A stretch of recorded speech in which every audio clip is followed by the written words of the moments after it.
Hi guys, আসসালামু আলাইকুম। আপনারা কেমন আছেন? তো গাইস, আপনি করে আগের ভিডিওতে দেখাচ্ছি বার্গার কিভাবে তৈরি করা লাগে, আর বার্গারের সাথে যে মিউনিসটা ব্যবহার করছি সেই মিউনিসটা আপনি করে আজকে এই ভিডিওতে আপনি করে দেখামো। তো গাইস চলেন মিউনিস কিভাবে ঘরে বসে ঝটপট তৈরি করা যায় আজকে আপনি করে সেই পুরো ভিডিওটাই দেখামো। আপনারা মনোযোগ সহকারে ভিডিওটা দেখেন, দেখলেই বুঝতে পারবেন। তো গাইস চলেন, মিউনিস বানাতে প্রথমে একটা ডিম লওয়া লাগে। যারা বেশি করবেন তারা তো পরিমাণে অনেক বেশি করে নেবেন, আমি কম করেছি তাই একটু কম কম করে দিচ্ছি। তো প্রথমে একটা ডিম লে 1 চিমটি একটু লবণ দেবো। লবণ দেওয়ার পরে হচ্ছে যে 2 প্যাকেট মিনি প্যাকেটের হচ্ছে যে গুঁড়া দুধ দেবো। গুঁড়া দুধ দেওয়ার পর 1 মুঠানা চিনি দেবো।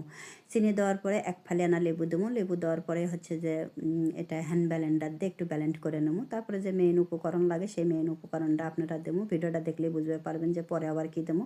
তো গাইজ, ভিডিওটা ভালো লাগলে অবশ্যই লাইক কমেন্ট শেয়ার করবেন, বেশি বেশি সাবস্ক্রাইব করবেন এবং কমেন্টে জানাবেন। আপনারা অবশ্যই আমার পাশে থাকবেন।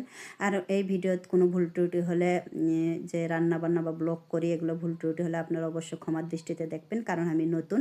আপনারা অবশ্যই আমার পাশে থাকবেন। তো গাইস দেখেন, এটা হচ্ছে যে হ্যান্ড ব্লেন্ডার দিয়ে একটু মিহি করে লওয়ার পরে দেখেন এই সয়াবিনের তেল আমি দিচ্ছি। এই মিউনিসের মেইন উপকরণ হচ্ছে যে সয়াবিনের তেল। সয়াবিনের তেলটাও হচ্ছে যে ফ্রেশ লওয়া লাগবে।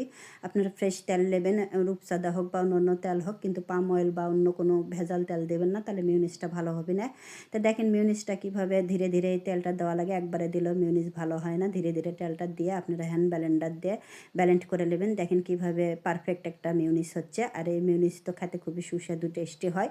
আর সবইতে মিউনিস ছাড়া তো হয় না। মিট বক্সে বলেন, বার্গারত কন, পিজাত কন, চিকেন ফ্রাই কন, ফ্রেঞ্চ ফ্রাই কন, সবইতে হচ্ছে যে এই মিউনিসটা খুবই লাগে। এর পাশাপাশি টমেটো সসও লাগে, টমেটো সস ছাড়া তো হবে না। তো গাইস, এই মিউনিসটা দেখেন, আমরা ক্রিম কালারের যে মিউনিস এটা এক বাটি তুলে নিয়ে একটু কালারফুল করার জন্য হচ্ছে যে টমেটো সস দিয়ে একটু আরেক বাটি কালার করে নিচ্ছে। এটার টেস্ট আবার আলাদা হয়। এভাবে 3-4টা কালার করা যায়।